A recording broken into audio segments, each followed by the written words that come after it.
Yeah. What might be a bit different is to your country is the fact that they've got new leadership in as far as their government goes. The change in government is a bit of an ongoing saga, and it's like a national sport, really, in Australia, because it happens quite a lot. They have a new Prime Minister, which, as I say, isn't particularly unusual, because they seem to change their Prime Ministers so frequently that now the medics, when they pick up people in the ambulances, one of the questions they've stopped asking is who the Prime Minister is, because it's no indication of whether somebody actually is like fully with it or not. Hi, what's your name? What's your address? And... who's oh, wait, in your country? Who's the president? So yeah, that's that. It seems that in recent times Australia has not had a prime minister that's actually completed a full term. In fact, in the last 8 years, there's been 5 different prime ministers who all have been, stopped in their tracks mid-term. And okay, they only have 3-year terms, so they're always looking towards the next election, but that's even worse if they can't manage 3 years before they actually get ousted. Yeah, right. Yeah. So, and this time around, it was one of the cabinet ministers last week, Peter Dutton. He challenged the Prime Minister Malcolm Turnbull for the job, and he narrowly missed out on ousting Malcolm Turnbull. But smelling blood, another cabinet minister called Scott Morrison decided he'd actually challenge him just a few days later and actually succeeded in pushing Turnbull out. Now, ironically, this is how Turnbull came to the job in the first place, by directly challenging his predecessor, Tony Abbott. So, it's tit for tat, really, it does seem. Now, Mr Turnbull had been weakened in the polls because, they've got an election next year, and partly due to his popularity plummeting, but also because he made some really silly promises in the media as far as policy goes. One of them was to reverse the climate change laws.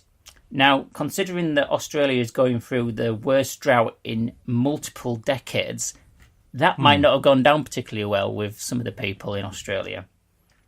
So, unfortunately, Mr Turnbull has indicated now that he's going to resign from Parliament on Friday. And this will set in motion a chain of events. There'll need to be a by-election for his seat, and if it's lost, it loses the parliamentary majority for the government.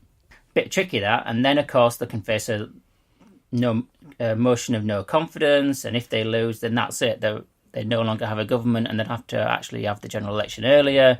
Considering the Labour Party over there is in a stronger position in the polls at the moment, in a considerably stronger position, it would seem to be the end of their party in government. Wow. Sounds like a good thing. The slight twist is that because it's the Liberal Party, but they're very conservative, so it's another way that Australia is doing a weird thing. But the slight twist is that not backwards, because that's pretty much what we do. Party does is just now realising that they need to be democratic. Yeah. Yeah. Well, and even now, I'm not entirely sure they realize. No. I'm just kind of shocked. That's another tangent that we'll get to another day. Yes, that's true. Yeah. I'm just kind of shocked that Australia's going through that kind of political turmoil. I haven't heard anything about that at all. No, shocking. Yeah. Oh, it's you have? on our news. Huh? Yeah, we You've know. heard? And no. Yeah, because we pay attention to the rest of the world. Now, if only I got BBC at used to home, run it. I would be very well-rounded. Well, in all honesty, I try to pay attention to the rest of the world, but for some reason, that one I did not hear anything about that so far. The only thing I've heard about in Australia is like the Catholic priest thing. That's the only thing. Yeah, that's the one I guess they're focusing on more. But this seems really important. Please, Stephen, please tell us one of the priests hasn't challenged the Prime Minister for the job. Oh God! No, he might win. But the Prime Minister that's leaving office and deciding to resign from his seat, weirdly, the sister of the previous Prime Minister has decided to put herself forward to actually stand to take his seat from him. Interesting. So, yeah, and she doesn't particularly get on with her brother. So, well, I sure hope not. Because he's a massive homophobe and she happens to be a lesbian. So, that could be a problem. Yeah, yeah. it doesn't go down well at well, she probably does, but it doesn't go down well at family barbecues. I Well, suppose. at least you know the So- next victims won't be little boys. Well, that is absolutely true. Yeah, I'm just saying. All right, well, that's interesting. so- Australia's so- falling apart. That's fantastic news. It is, yeah, but since they have elections so frequently and change prime ministers so doesn't really frequently, matter. I might actually be telling you about the new prime minister next time we actually speak. There we so go. Who knows? All right. It seems like they should just implement the rule like in Little League where everybody Everybody gets a chance. plays. Yeah. Everybody in Well- Australia gets a chance to be prime minister. Well, seemingly that's the way they're going because Australia is a big place, but there's not that many people in it considering how big it is. So, Yeah. Well, most of it's like they desert. might be working their way through the populace slowly. So Jeez. let's hope they take a while before they get to that guy who wants to put the Hitler pictures in the Oh, schoolrooms. Yeah. I don't know. I mean, listen, we need a change, right? Well, Not that kind of change. we already have that guy, Tom. So. Yeah, we No, do. wrong We do. change. Well, listen, Yeah, if it all fails I think in you've got- Australia, which it probably will, you got a home here in the country of the United States of America. Where, Yeah, he can run for pretty much any office and probably win. Yeah, especially saying. in like Mississippi. It'd be Yeah, funnier but if I wasn't I mean, being honest. I think I'd had trouble getting elected to any kind of office in your country. Oh, I think I If would you too. go Well, yeah, to you're- California or Vermont, I mean, You're clearly you'll a be fine. terrorist, so Well, they're deeply suspicious of anybody who actually can use the English language and read and write, aren't they? He So- speaks funny. I don't want to vote for him. Yeah. Well, I say they probably think I can't speak English. Nah, he Yeah. speaks. He speaks some kind of in language. In fact, when I visited your country, I did get asked what language they speak in England. So, Look, come here, Stephen. He speaks perfect Yeah. English. We speak so Portuguese. you here in never knew England. I'd met Donald, did you, while I was over there? But, yeah. So, Yeah. yeah. What else you got So for us? finally, then I'll tell you about Jeremy Corbyn, the anti-Semite. Yes, let's hear Yeah. let's hear about that. The great anti-Semite. See, this I hear Yeah. about. Yeah. A lot of our followers See, also retweet a lot of things from. You probably England. will, yeah. I mean, the UK media and social media has been updated daily about how much of an anti-Semite Yeah, he is. he's terrible. He's terrible. Theresa May, opinionate- 2020. Well, yeah, absolutely, yeah, she's glorious. She is. She's currently in South Africa and trying to dodge questions about why she's about to go visit Robben Island, But- where Mandela was locked up for here's decades. here's a really and how important. how she didn't actually support his release at the time. Here's a really important question: does she have diplomatic immunity? Oh no, Tom. That's a little. You have to ask Spike about that one. I wouldn't know. Let's see if they listen to the show. I don't think they do. Me neither. No. Me neither. That's okay. So, but anyway, the opinionators in the news over here have decried the latest evidence each day and demanded Corbyn's resignation. Now, take for example him laying a wreath in Tunisia, the grave of the Muslim terrorist responsible for bombing the Israeli athletes at the 1972 Olympics in Munich. Absolutely horrible and despicable act, Right. if it was true.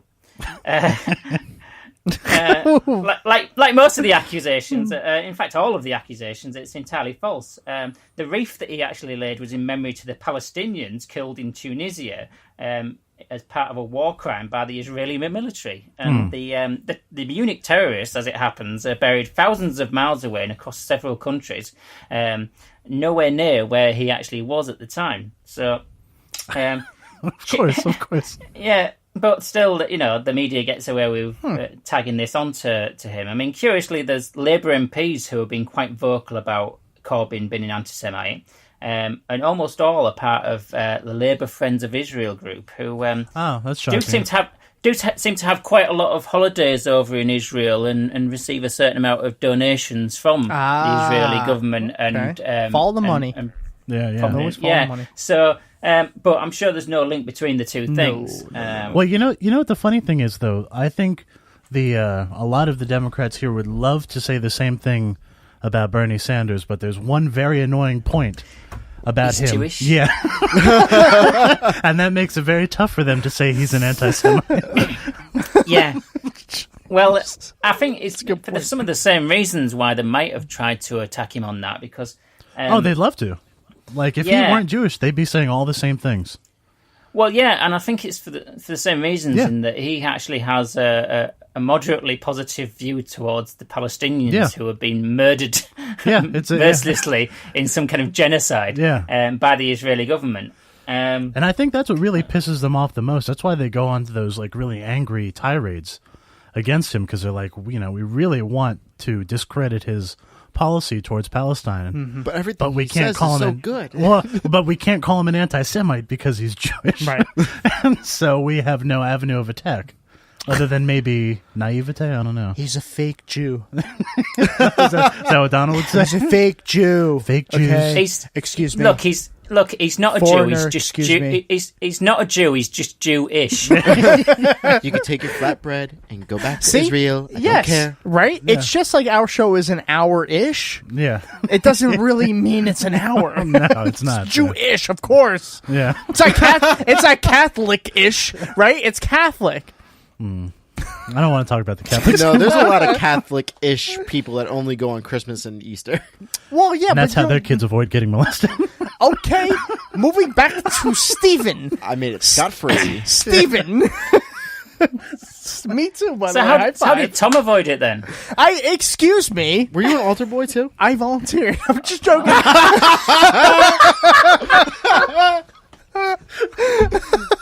He can't afford to be choosy either.